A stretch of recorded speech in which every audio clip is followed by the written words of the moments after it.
Hello and welcome to the Tigre.pup channel. In this video, I will be reviewing the Kiss 1875 Salon Bonnet Dryer.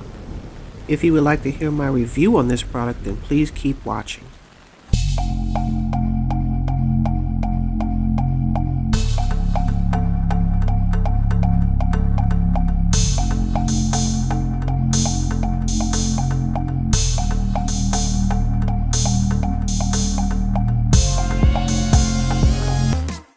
Okay, I'm going to compare my previous dryers to determine how good this dryer is.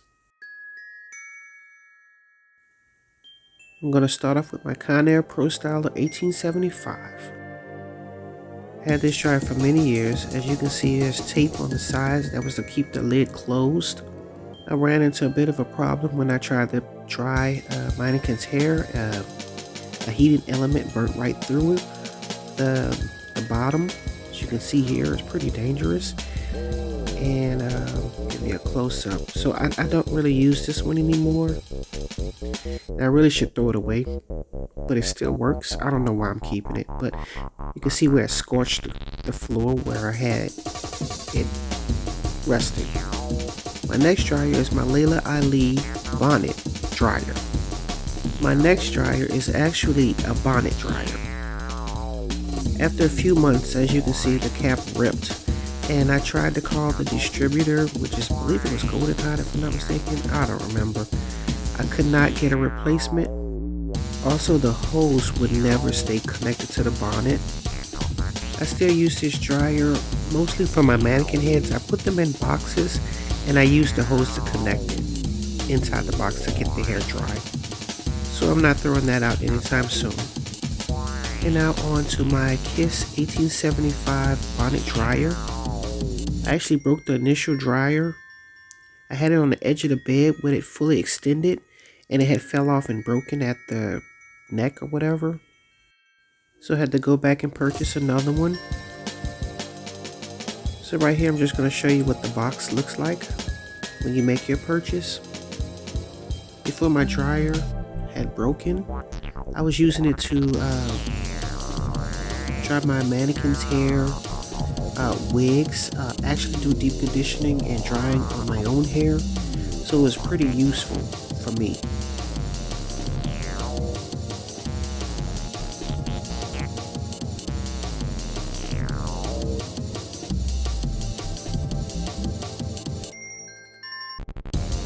Here's what you can expect it to look like once you open your box. You would think it'd have more packaging to keep it protected, but I guess not. Alright, and here are the instructions and the 2-year limited warranty.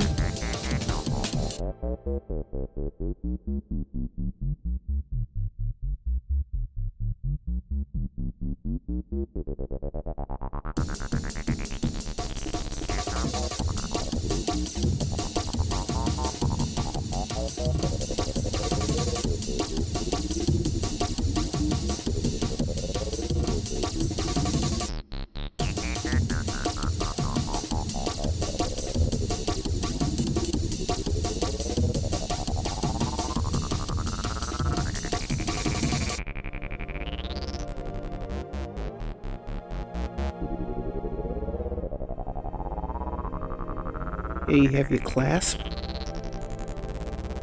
which keeps the hood connected to the base so you can travel with it or even store it.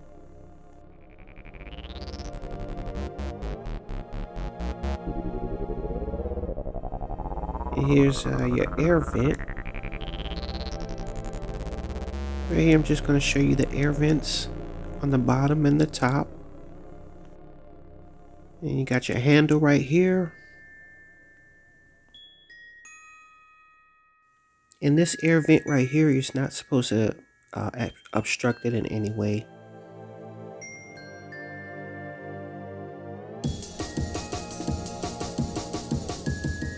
Here's where you can lock your the actual hood into place.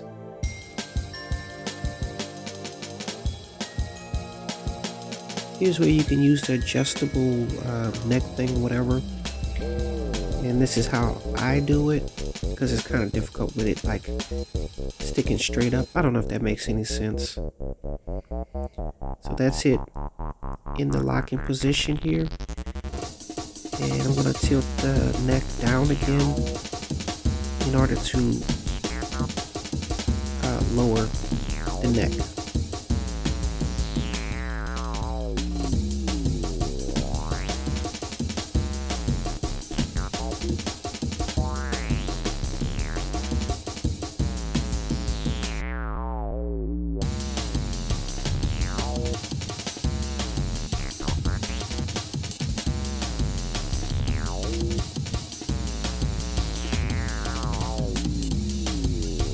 This dryer actually comes with a cool, low, and medium temperature.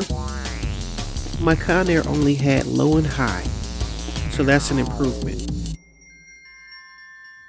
And I measured both my cords for my Conair and this dryer, and they were both the same length.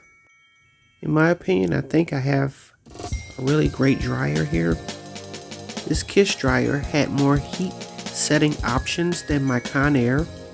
My Kiss dryer had better air circulation through the vents. I actually would have preferred a soft Bonnet dryer.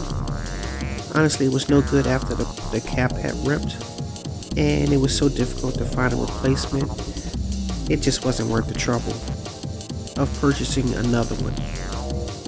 I purchased my Kiss dryer at my local Walmart, and I can see that it's easily available because I saw it at least 3 different Walmarts. Don't forget to like, comment, and subscribe. And as always, thanks for watching.